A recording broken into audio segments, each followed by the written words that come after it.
बचपने ही में अल्लाह के रसूल सल्लल्लाहु अलैहि वसल्लम ने दोनों शहजादों को ये मकाम अता किया। क्या हसन और हुसैन जन्नती जवानों के सरदार हैं। ये अपने नबी का इख्तियार है। जिसको चाहते हैं जन्नत हिबा करते हैं, जिसको चाहते हैं जन्नत बेच देते हैं, जिसको चाहते हैं जन्नती जवानों का सरदार बना देते हैं। इसकी अक्कासी, सकीदे की अक्कासी करते हुए, इन इख्तियारात की अक्कासी करते हुए आला हज़रत के सच्चे जानशीन अपने दो मिसरों में कहते हैं जहां बानी अता कर दे भरी जन्नत हिबा कर दे, जहां बानी अता कर दे भरी जन्नत हिबा कर दे। नबी मुख्तारे कुल हैं, जिसको जो चाहे अता कर दे। नबी मुख्तारे कुल हैं, जिसको जो चाहे अता कर दे। और जहां में उनकी चलती है वो दम में क्या से क्या कर दे, जमीन को आसमां कर दे, सुरैया को सना कर दे। हुजूर का इख्तियार है। अपने इख्तियार से बचपने में इमाम हसन और इमाम हुसैन को जन्नती जवानों का सरदार करार दिया। अब आपसे पूछता हूँ, इमाम आली मकाम इमाम हसन को जब जन्नती जवानों का सरदार करार दिया, इमाम हुसैन को जन्नती जवानों का सरदार करार दिया, अब बताएं इन लोगों को मेहनत की क्या जरूरत थी? क्या जरूरत थी मदीने मुनव्वरा की फूलों की सेज को छोड़कर करबला की तपती हुए रेगिस्तान पर पहुंचने की क्या जरूरत थी? वो तो घर बैठे जन्नत के मालिक बन गए थे, जन्नती जवानों के सरदार बन गए थे। अगर यहाँ पर उलमा, जिम्मेदार उलमा मौजूद हैं, वो मेरी बात की तायीद करेंगे और अगर गलत कह रहा हूँ तो मेरी इस्लाह करेंगे। इस पूरे मजमे में मिंबर से लेके नीचे तक उम्मीद कर सकते हैं कि हम जन्नती है। यहाँ कोई यकीन के साथ हतमी तौर पे नहीं कह सकता कि मैं जन्नती हूँ। बोलो, कोई कह सकता है यकीनी तौर पे कि मैं जन्नती हूँ?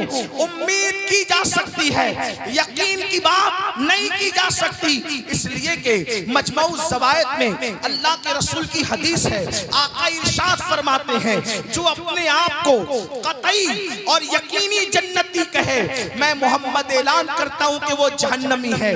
उम्मीद भी करो, अल्लाह से डरो भी। लेकिन इमाम हसन और इमाम हुसैन ऐसे यकीनी और कतई जन्नती हैं। जैसे जन्नत का होना यकीनी है, वैसे हसन और हुसैन का जन्नती होना यकीनी है। उसकी वजह क्या है? जिस ज़बान ने बताया, तवज्जो करना, इतना कतई और यकीनी जन्नती होना कैसे है? जिस ज़बान ने बताया कि जन्नत है, उसी ज़बान ने बताया कि हसन और हुसैन जन्नती जवानों के सरदार हैं। जो ज़बान जन्नत की खबर दे रही है, वही जवान इनके सरदार जन्नत होने की खबर दे रही है, सरदारान जन्नत होने की खबर दे रही है। लेकिन आपसे पूछता हूँ, अल्लाह अकबर, बचपने में जिनको जन्नती जवानों का सरदार बनाया गया, उनको मेहनत की क्या जरूरत थी? उनको इबादतों में कसरत की क्या जरूरत थी? अल्लाह अकबर, उनको सदका और खैरात की क्या जरूरत थी? लेकिन आप देखें, लम्हा भर भी इमाम हुसैन का जिंदगी का एक पल भी कभी दीन के मुखालिफत में नहीं गुजर रहा है, कभी सुस्ती और गफलत में नहीं गुजर रहा है, बल्कि अल्लाह अकबर, हर लम्हा इबादत, हर लम्हा इबादत, हर लम्हा अल्लाह को राजी करने की कोशिश। अल्लाह अकबर, यहाँ तक के अल्लाह अकबर, जिंदगी की जो आखिरी शब थी उसमें भी यजीदियों से मोहलत मांगी, आज की रात दे दो ताकि हम कसरत से कुरान मुकद्दस की तिलावत कर सकें, हम अल्लाह की बारगाह में सुजूद नियाज लुटा सकें। मेरे आका अलैहिस्सलाम के प्यारे दीवानों, हमें इमाम हुसैन के नाम पर कपड़ों के कलर तो नजर आते हैं, हमें इमाम हुसैन के नाम पर वो सच्चा इश्क करने का अंदाज क्यों नजर नहीं आता? आज ये बड़ी माजरत के साथ, आज हमारी जन्नत का कोई ठिकाना नहीं, आज हमारी जन्नत की कोई अल्लाह अकबर गारंटी नहीं है। किसी के पास जन्नत की गारंटी नहीं, उसके बावजूद भी आज हम बेफिक्र है। कहते मौलाना कयामत में जो होगा देखा जाएगा, कहते मौलाना कब्र में जो होगा देखा जाएगा। मेरे भाइयों आओ, अल्लाह अकबर, जिनके रुतबे हैं सिवा उनको सिवा मुश्किल है। हजरत सैयदना इमाम हसन बसरी रदी अल्लाह ताला अन्हु रिवायत फरमाते हैं, इमाम हसन बसरी फरमाते हैं मैं हज को गया। इमाम हसन बसरी कह रहे हैं मैं हज को गया, जब मैं हज के लिए गया तो मैंने क्या देखा, अल्लाह अकबर, कोई बंदा है। इमाम हसन बसरी कहते हैं मैं हज के लिए गया तो मैंने देखा कोई बंदा है और वो बंदा जमीन से ऐसे चिपका हुआ है, जमीन से ऐसे लगा हुआ है जैसे गीला कपड़ा, जैसे गीला कपड़ा जमीन पे रखो तो वो कपड़ा कैसे जमीन पे चिपक जाता है, ऐसे ही कोई बंदा जमीन पे चिपका हुआ है। और अल्लाह की बारगाह में वो बंदा दुआ कर रहा है, ए अल्लाह मेरी मगफिरत फरमा दे, ए अल्लाह मेरी मगफिरत फरमा दे, ए अल्लाह मेरी मगफिरत फरमा दे। और वो रोता है, उसके आंसू से दाढ़ी तर होती है और दाढ़ी से आंसू टपक टपक कर जमीन तर होती है। मैं तड़प गया, या अल्लाह ये कोई देहाती तो नहीं, या अल्लाह ये कोई देहात का रहने वाला तो नहीं, शायद इस देहाती को किसी वाइस ने, किसी कम पढ़े लिखे मुकर्रिर ने ज्यादा अल्लाह का खौफ दिला दिया। इसलिए कि अल्लाह से खौफ भी, अल्लाह का खौफ भी होना चाहिए और अल्लाह से उम्मीद भी रखना चाहिए। ईमान उम्मीद और खौफ की दरमियानी कैफियत का नाम है। जो खौफ रखकर ना उम्मीद हो जाए ये भी मोमिन की शान नहीं, और जो उम्मीद इतनी कर ले कि बेखौफ हो जाए ये भी मोमिन की शान नहीं। ईमान उम्मीद और खौफ के बीच की दरमियानी कैफियत का नाम है। तो हजरत इमाम हसन बसरी फरमाते हैं उस रोने वाले, उस आहो पुका करने वाले शख्स के हवाले से मैंने सोचा शायद किसी कम पढ़े लिखे किस्सा को वाइज ने इतना डरा दिया इस देहाती को कि ये बेचारा रो रो कर जान न दे दे। लेकिन जब लिबास देखा, लिबास पे तवज्जो दी, इमाम हसन बसरी कहते हैं जब मैंने लिबास पे तवज्जो दी तो उस वक्त तो मैंने सोचा ये लिबास तो शहजादों का लिबास है, ये किसी देहाती का लिबास नहीं। उसके बाद सजदे के अंदाज ने बताया ये किसी देहाती के सजदा करने का अंदाज नहीं। ऐसे में मैं अल्लाह से दुआ करने लगा, ए अल्लाह इस बंदे को तौफीक दे कि ये जल्दी सर को सजदे से उठाए, कहीं इसकी रूह ना निकल जाए, कहीं इसकी जान ना निकल जाए। ये मगफिरत के लिए रो रहा है, ये अल्लाह के खौफ से रो रहा है, ये अल्लाह के अज़ाब को याद करके रो रहा है, ये खशियत रब्बानी से आंसू बहा रहा है, इसकी जान ना निकल जाए खौफ खुदा में।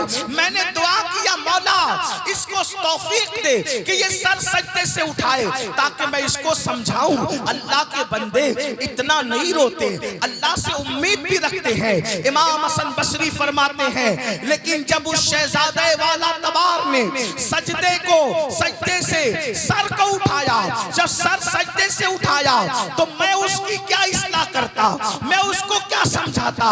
मेरी इस्लाह हो गई कि वो जमीन से चिमट कर अल्लाह के खौफ से रोने वाला कोई और नहीं था, वो जन्नती जवानों के सरदार हुसैन इब्ने अली थे जो अल्लाह के खौफ से अपनी मगफिरत की दुआ इस शान से करते हुए रो रहे थे। मुझे उस दिन पता चला जब जन्नती जवानों का सरदार आखिरत को याद करके अपनी मगफिरत का सवाल करके अल्लाह रब्बुल इज्जत के खौफ से इतना आंसू बहाता है तो हमको कितना आंसू बहाना चाहिए। वो कारी कुरान जिसका कटा हुआ सर नेज़े पे कुरान पढ़ रहा है वो इतने आंसू बहाए। अब आप मुझे बताओ ऐ हजारों की तादाद में जिक्र अहले बैत सुनने वालों, मैं तुमसे पूछना चाहता हूँ इमाम आली मकाम से मोहब्बत का दावा है। ईमान वाले दिल पे हाथ रख कर सोचो आज से पहले कुरान कब हाथ में लिया था, आज से पहले कुरान कब उठाया था, आज से पहले कुरान की तिलावत कब की थी। अल्लाह अकबर, सालों साल बीत जाते हैं कभी कुरान हाथ में नहीं लेते, कभी कुरान को हाथ में नहीं उठाते। बताओ क्या मुंह दिखाओगे इमाम हुसैन को, क्या मुंह दिखाओगे हुसैन आजम के नाना को, क्या मुंह दिखाओगे बताओगे अल्लाह रब्बुल इज्जत को कि मुसलमान 3-3 घंटे फिल्में तो देखता था, मुसलमान घंटा घंटा सीरियल तो देखता था, मुसलमान घंटों घंटा चाहे वो मोबाइल पर गेम तो खेलता था, मुसलमान घंटों घंटा दोस्तों के साथ गपशप तो करता था, इसको टाइम नहीं था तो अल्लाह के कुरान की तिलावत के लिए नहीं था। सूफियाए किराम फरमाते हैं बहुत सारे जवान तो ऐसे हैं जिनको कुरान पढ़ना नहीं आता, इंग्लिश सीखी ताकि नौकरी मिले, तवज्जो करना, इंग्लिश सीखी ताकि नौकरी मिले, कॉलेज में गए ताकि अच्छा रिश्ता मिले, मुस्तकबिल संवर जाए, है ना, ये सीखा वो सीखा वो सीखा। नादान इंसान, तूने सब सीखा, क्या तूने अल्लाह की किताब भी सीखी? क्या तूने कुरान भी सीखा? 80% मुसलमान है जिनको कुरान पढ़ना नहीं आता। सूफियाए किराम फरमाते हैं जिसने दुनिया में कुरान पढ़ना नहीं सीखा वो कयामत के दिन अंडा उठाया जाएगा, वो अंडा उठेगा। पूछना चाहता हूँ कंप्यूटर सीखने के लिए टाइम निकालने वाले मेरे भाई, मैं तुझे सलाम करता हूँ, बिल्कुल तू कंप्यूटर सीख, गाड़ी सीखने वाले गाड़ी भी सीख, जो सीखना है सब सीख, लेकिन याद रख जो सीखेगा वो दुनिया में काम आएगा। अगर कुरान सीख लेगा तो वो कब्र में भी काम आएगा, वो मैदान महशर में भी काम आएगा। और याद रखना कुरान सीखने के लिए तुम जैसे ज़हीन जवानों को 3 महीने से ज्यादा का वक्त नहीं लगेगा। क्यों नहीं सीखते कुरान? बताओ, जो दुनिया में अंधा है वो भिखारी बनता है कि नहीं बनता? जो दुनिया में अंधा है वो मोहताज बनता है कि नहीं बनता? जो दुनिया में अंधा है, अल्लाह अकबर, लोगों पे बोझ बनता है कि नहीं बनता? लोग कहते हैं आंख नहीं है, नैन है तो चैन है, नैन नहीं तो चैन नहीं। आपसे पूछता हूँ मुसलमानों, दुनिया का अंधा कयामत में आंख वाला उठेगा, लेकिन कुरान न सीखने वाला कयामत में अंधा उठेगा। अंधे उठोगे तो अपने नबी का दीदार कैसे करोगे? अंधे उठोगे तो अपने खुदा का दीदार कैसे करोगे? ये दुनिया है, दुनिया यजीद की जिंदगी बता रही है। ऐश करोगे, जिना करोगे, अल्लाह के दीन के खिलाफ जिंदगी गुजारोगे तो तुम्हारी नस्लें भी खत्म हो जाएगी। बताओ, लिखने वालों ने यहां तक लिखा यजीद 8, 12 या 14 बेटे छोड़ के मरा। मुख्तलिफ अक़वाल हैं, मुख्तलिफ अक़वाल हैं। 8, 12 या 14 बेटे छोड़ के यजीद मरा। चिराग लेकर नहीं, जाओ सूरज लेकर के ढूंढ लो। आज तुम्हें यजीद का कोई बेटा नहीं मिलेगा। हुसैन ने सब लुटाकर एक बीमार बचाया था। आज पूरी दुनिया में मुसलमान का कोई मोहल्ला न मिलेगा जहां हुसैन की औलाद न रहती।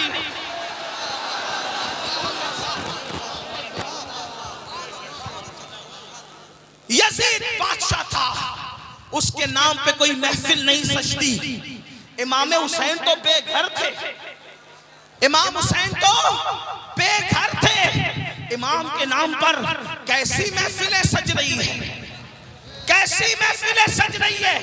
अरे किसी का उर्स, किसी का उर्स 1 दिन होता है, किसी का 2 दिन होता है, किसी का 3 दिन होता है, लेकिन अहलुल बैत की शान ये है कि इमाम शाफई कहते हैं उस वक्त तक हमारी नमाजें मुकम्मल नहीं होती जब तक हम नबी की अहले बैत पे दुरूद नहीं पढ़ लेते। यकफीकुम मिन अज़ीमिल फ़ख्रि अन्नकुम मन लम युसल्ली अलैकुम ला सलात लहू। तो यजीद की जिंदगी पुकार पुकार कर हमें दावत इबरत दे रही है। कब्रों का निशान भी मिटेगा, नस्लें भी मिटेगी, औलाद भी खत्म होगी। ऐश दुनिया का ज्यादा दिन तक नहीं है। मेरी कौम के जवानों, कब तक दुनिया में डूबे रहोगे? कब तक दुनिया दुनिया के गुलाम बनकर रहोगे? कब तक दुनिया में डूब कर रहोगे? ये दुनिया बदतरीन है, ये दुनिया बेवफा है। इस दुनिया ने किसी के साथ वफा नहीं किया मेरे भाई, जो अपने साथ वफा करे। ये माल जिसके लिए ना रात देखते हो, ना दिन देखते हो, ना सुबह देखते हो, ना शाम देखते हो, ना सर्दी देखते हो, ना गर्मी देखते हो, कुछ नहीं देखते। इस माल के लिए रात दिन मेहनत करते हो। जिस दिन रूह का रिश्ता जिस्म से टूट जाएगा, ये माल यही छोड़कर जाओगे। बताओ ले जाओगे ये माल? कुरान कहता है ला तंसा नसीबका मिनद दुनिया, दुनिया से अपने नसीब का मत भूलो। मेरे भाइयों, सिवाय कफन के अपने साथ कुछ नहीं लेकर के जाओगे। बताओ जब कफन के सिवा कुछ लेकर जाना नहीं है, अल्लाह अकबर, कफन के सिवा कुछ लेकर जाना नहीं है, तो अब आप मुझे बताइए फिर ये कैसे कह देते हो कि मौलाना नमाज का टाइम नहीं है, मौलाना दाढ़ी रखूंगा तो कैसा लगूंगा? बताओ, बड़ी माजरत के साथ जुमले सख्त लगे तो माफ करना, किसके साथ मुनाफिकत कर रहे हो? किसके साथ मक्कारी कर रहे हो? क्या कहते हो? दाढ़ी रखूंगा तो कैसा लगूंगा? मैं कहता हूं जब अकीदा ये है कि नबी से बड़ा खूबसूरत ना कोई पैदा हुआ ना हो सकता है, तो अब बताओ आप ये क्यों कहते हो कि दाढ़ी रखूंगा तो कैसा लगूंगा, जब आपको पता है कि सबसे खूबसूरत रसूलुल्लाह की जात है? तो उनके चेहरे पे दाढ़ी थी कि नहीं थी? तो दाढ़ी रखने वाला अगर बुरा लगता तो अल्लाह कभी भी महबूब के चेहरे पे दाढ़ी न भेजता।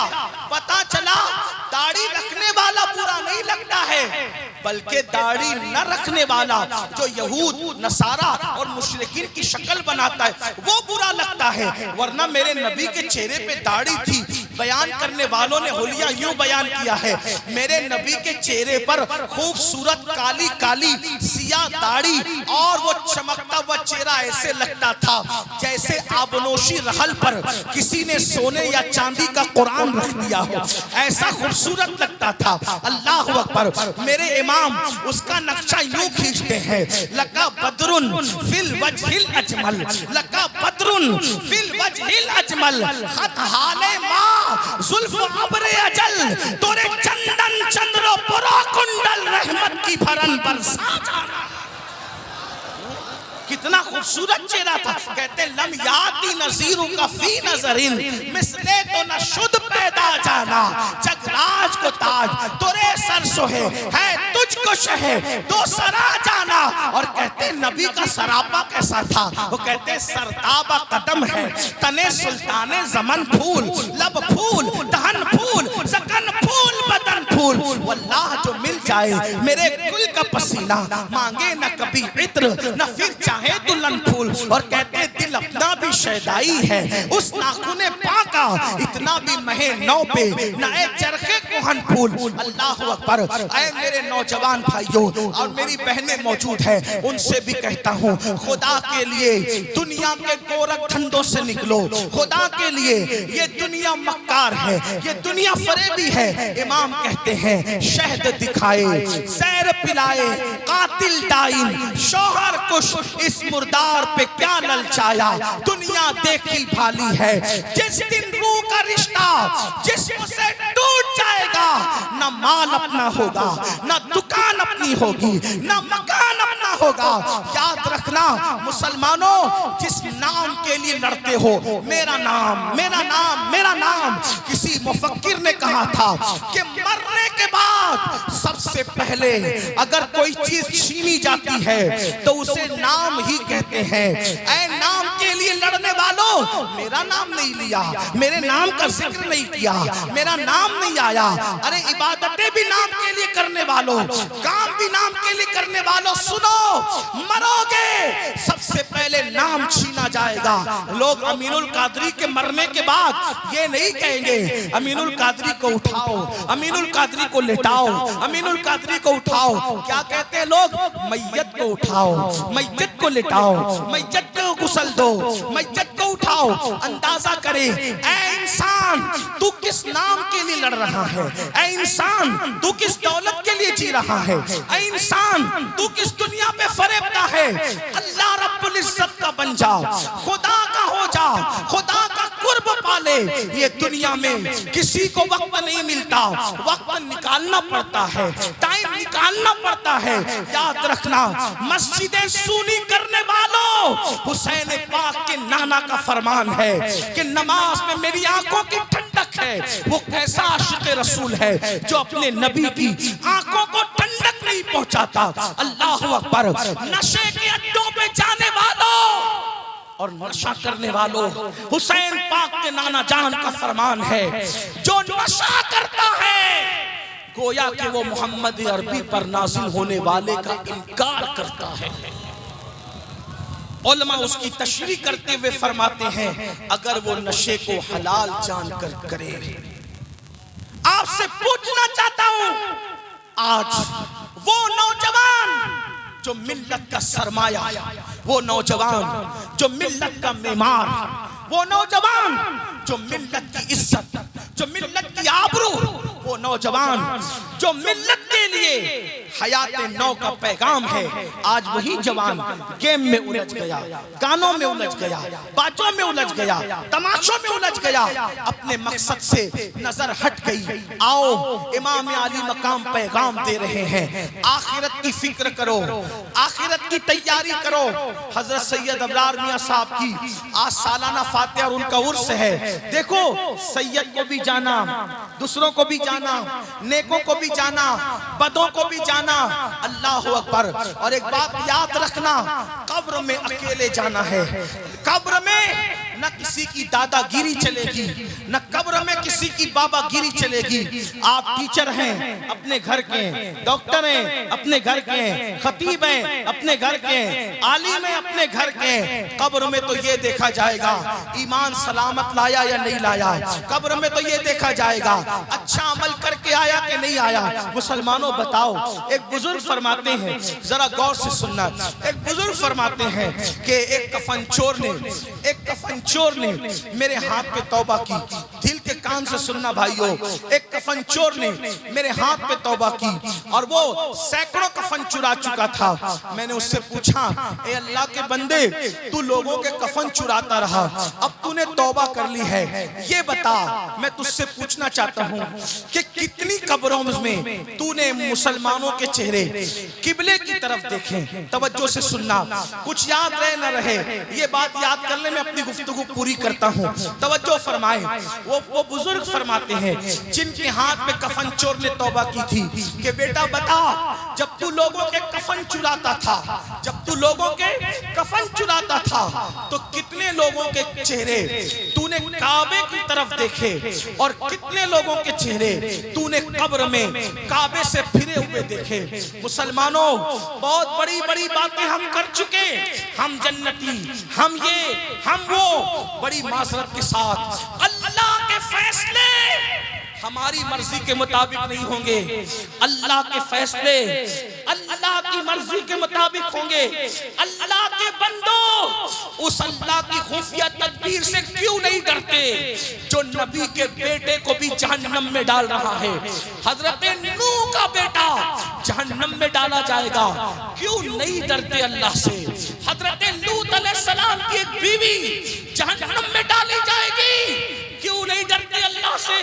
बनी इस्राइल पर जो पत्थर बरसे, उनके चेहरे जो सूअर और बंदर की तरह किए गए, वो मामूली लोग नहीं थे, वो औलादे पैगंबर थे, औलादे पैगंबर।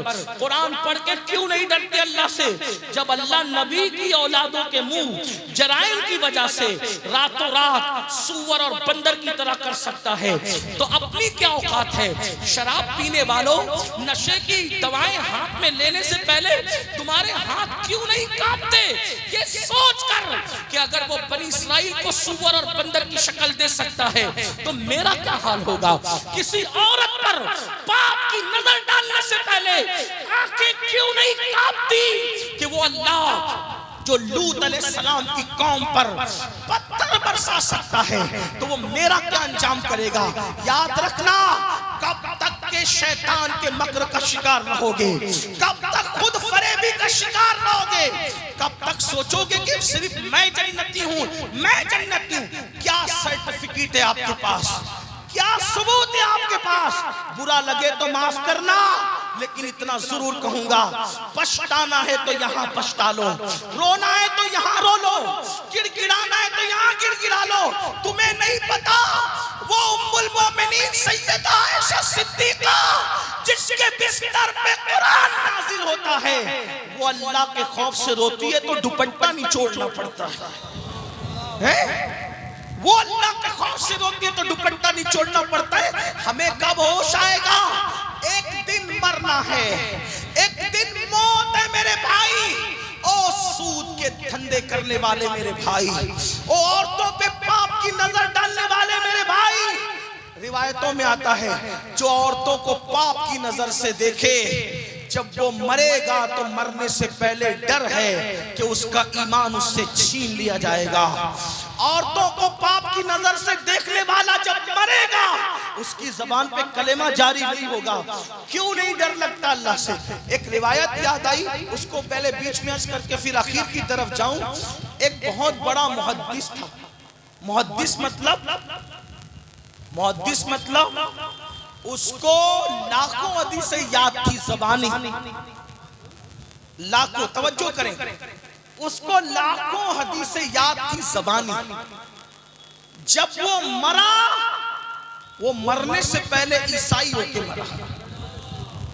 तवज्जो, ध्यान दो, अल्लाह से ईमान की सलामती मांगो, अल्लाह से डरो मेरे भाइयों। इतना बड़ा लाखों हदीसों का हाफिज, मुहद्दिस कहलाने वाला, वो मुहद्दिस नहीं मेरे भैया। हमारे यहाँ तो स्टेजों पर आसानी से कोई भी अल्लामा बन जाए, मुहक्किक बन जाए, मुफक्किर बन जाए, मुजद्दिद बन जाए। स्टेज के नाज़िम बेचारे इतने सखी है कि वो रातों रात जिसको जो चाहे बना दे हैं।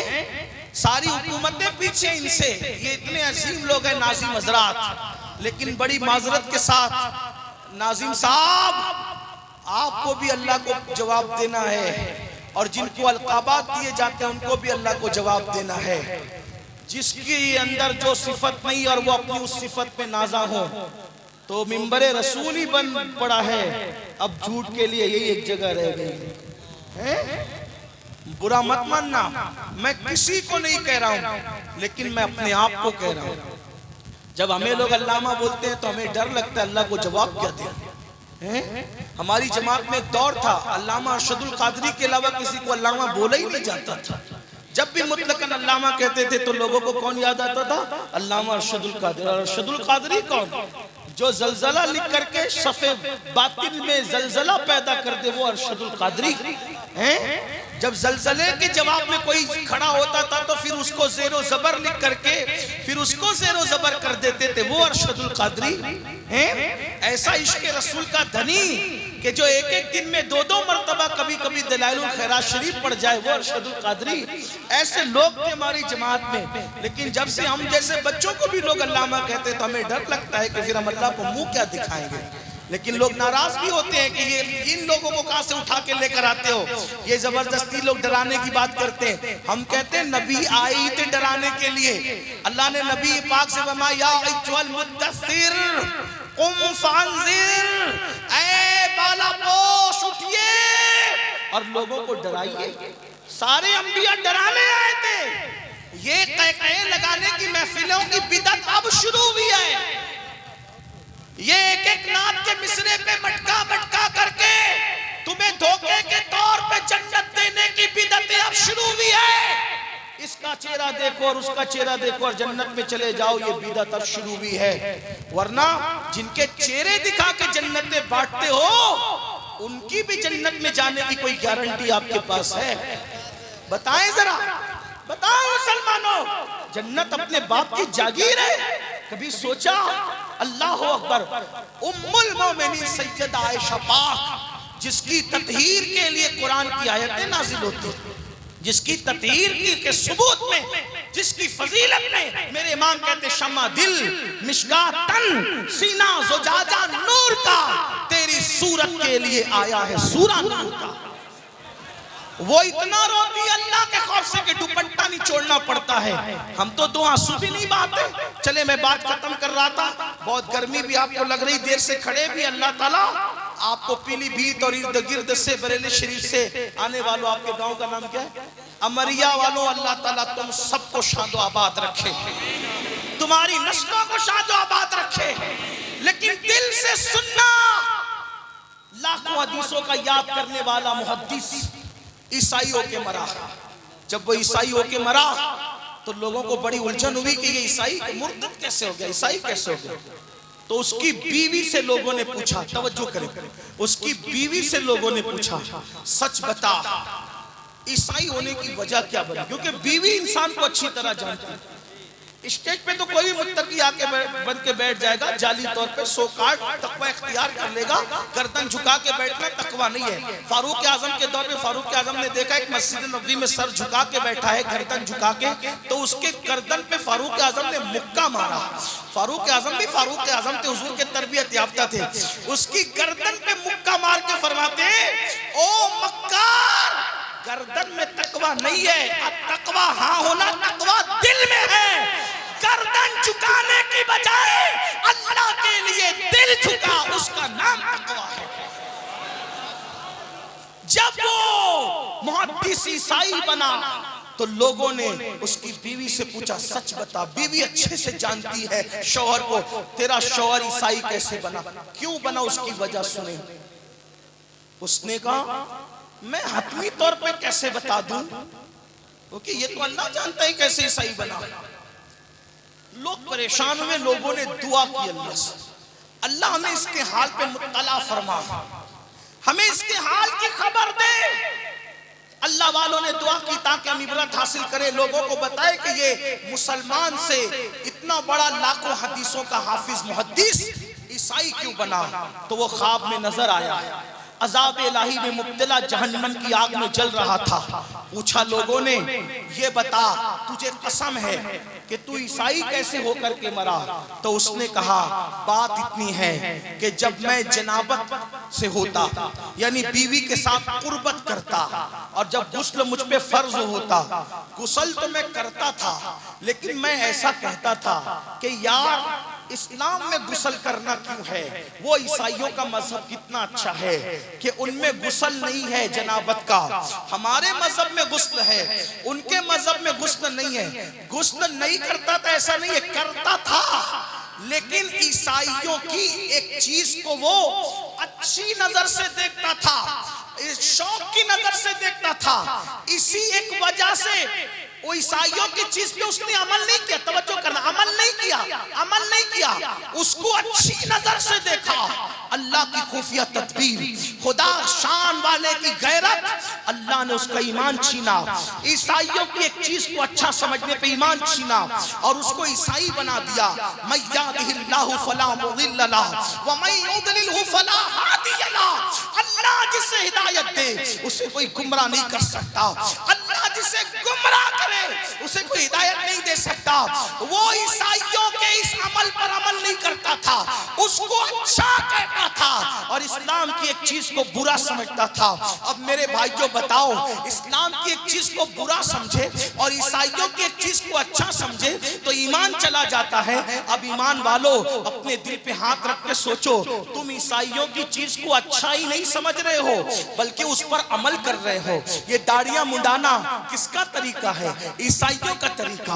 ये क्रिसमस मनाना, ये न्यू ईयर जो है वो लोग जो मनाते हैं उसमें नाच गा करके मनाते हैं, अल्लाह अकबर, उससे उनकी मुशाबिहत करना। इसी तरह जो है वो पैदाइश के मौके पर बत्तियां फूकना, केक काटना, उन केक को एक दूसरे के मुंह पे मलना। आप बताओ इस्लाम का इससे क्या ताल्लुक है मेरे भाई? अल्लाह अकबर। आप मुझे बताओ, फटी हुई पैंडे पहनकर अपने सतर को बेनकाब करते हो, अपने सतर की नुमाइश करते हो, ये किसका तरीका है? घुटने के ऊपर बरमूडा पहनकर जवान बेटियों के सामने घूमते हो, जवान बहनों के सामने घूमते हो, बताओ ये किसका तरीका है? अल्लाह अकबर। कानों में ईयरफोन लगाकर कुफरिया अशआर पे मुश्तमिल जो गाने सुनते हो, ये किसका तरीका है? नशे और शराब को प्रमोट करते हो, ये किसका तरीका है? नादान इंसान, इतना बड़ा मुहद्दिस इस्लाम की एक चीज को हकीर समझने से और ईसाइयों की एक चीज को अच्छा समझने से उसका ईमान छीन लिया गया। हमने तो पूरी जिंदगी यहूदी, ईसाई और मुशरिकीन के तरीके पे कर दी है। खाना खाए तो मुशरिकीन का तरीका, शादी ब्याह करें तो मुशरिकीन का तरीका। बोलो क्या हाल होगा? ज़बान पे कलमा जारी होगा या नहीं, इसकी फिक्र कौन करे? याद रखना, आखिर मौत है मौत। तो जो बात करने चला था वो ये कि एक कफन चोर ने बुजुर्ग के हाथ में तौबा की। उन्होंने पूछा, बेटा बता तूने कितनी कब्रों में चेहरा किबले की तरफ देखा और कितनी कब्रों में चेहरा किबले से फिरा देखा? तो वो नौजवान कहता, अल्लाह की कसम हजरत तौबा कर चुका हूँ। मैंने 100 कब्रें खोली तो 99 लोगों का चेहरा किबले से फिरा रहता था और 100 में एक ही बंदा होता जिसका चेहरा किबले की तरफ होता था। एक ही बंदा। अपने बारे में जो अलकाबात तराश लो, खराश लो, जो चाहो बन जाओ, ये हकायक है मुसलमानों। उस बुजुर्ग ने अपने उस्ताद को खत लिखा, हजरत ये कफन चोर ने मेरे हाथ पे तौबा की है और वो कह रहा है कि मैंने 100 कब्रें खोली तो 99 लोगों के चेहरे किबले से फिरे देखे। एक ही बंदे का चेहरा 100 में एक किबले की तरफ चेहरा देखा। हजरत ये बताइए कि कब्र में लोगों के चेहरे किबले से क्यों फिर जाते हैं, किबलों से क्यों हट जाते हैं? तो वो उनके उस्ताद जवाब देते हैं, बेटा जो दुनिया में सुन ले, जो दुनिया में अगर अपनी आखिरत से मोहब्बत है तो सुन ले, सब कुछ दुनिया नहीं है। वो बुजुर्ग फरमाते, बेटा जो दुनिया में रसूलुल्लाह की सुन्नतों से मुंह फेर लेते हैं, बेटा जो दुनिया में रसूलुल्लाह की सुन्नतों से मुंह फेर लेते हैं, जब उनको कब्र में रखा जाता है तो अल्लाह उनके मुंह किबले से फेर देता है। मेरी कौम के जवानों, जिक्र अहले बैत सुनने के लिए आने वालों, बताओ अगर सुन्नत छोड़ दी, तवज्जो, सुन्नत छोड़ दी तो मुंह किबले की तरफ कब्र में नहीं रहेगा। अगर सुन्नतें छोड़ दी तो मुंह कब्र में किबले की तरफ नहीं रहेगा। हमने तो फराइज भी छोड़ दिए, हमने तो वाजिबात भी छोड़ दिए, कब्र में हमारा हाल क्या होगा? बड़ी माजरत के साथ मेरे भाई, जगह जी लगाने की दुनिया नहीं है, ये इबरत की जा है, तमाशा नहीं है। ज़मीं खा गई आसमां कैसे कैसे, हम भी एक दिन मर जाएंगे, लेकिन याद रखना अल्लाह को राजी किया तो कब्र में चैन से सोएंगे, और अल्लाह को राजी न कर सके तो फिर कुत्ते से बदतरीन जिंदगी आखिरत की होगी। अल्लाह अकबर, कुत्ते बिल्ली तो मिट्टी बन जाएंगे, अज़ाब इलाही में गिरफ्तार हो जाओगे। इसलिए आज तौबा करो, इमाम हुसैन की महफिल में तौबा करो, अहद करो, हम बदल कर जाएंगे, तब्दील होके जाएंगे, दुनिया की तैयारी भी करेंगे, लेकिन कब्र को भी बेहतर बनाने की कोशिश करेंगे, आखिरत को भी बेहतर बनाने की कोशिश करेंगे। और याद रखना, जब तक नमाज पढ़ के हुजूर की आंखों को ठंडा नहीं करते, अपनी कब्र में भी ठंडक नहीं होगी। जब तक के सजदा करके मस्जिदों को रौनक नहीं बख्शते, उस वक्त तक हमारी कब्रें भी रोशन नहीं होगी। कब्र में अंधेरा होगा, तारीकी होगी, कोई कहानी नहीं, कोई किस्सा नहीं, ये हकायक है। इसलिए आज बदल जाओ, पता नहीं कल अपना नाम जिंदों में रहेगा या मुर्दों में रहेगा। आज तौबा करो, अभी तौबा करो, अभी बदलो, अपनी जिंदगी में इनकलाब पैदा करो। अल्लाह सबसे पहले मुझे आप सबको तब्दील होने की तौफीक अता फरमाए। गुफ्तगू के दरमियान अगर कोई गलती हो तो अल्लाह पाक माफ फरमाए। अस्तगफिरुल्लाह रब्बी मिन कुल्लि ज़ंबिन व अतूबु इलैहि व मा अलैना इल्लल बलाग। अस्सलामु अलैकुम व रहमतुल्लाह।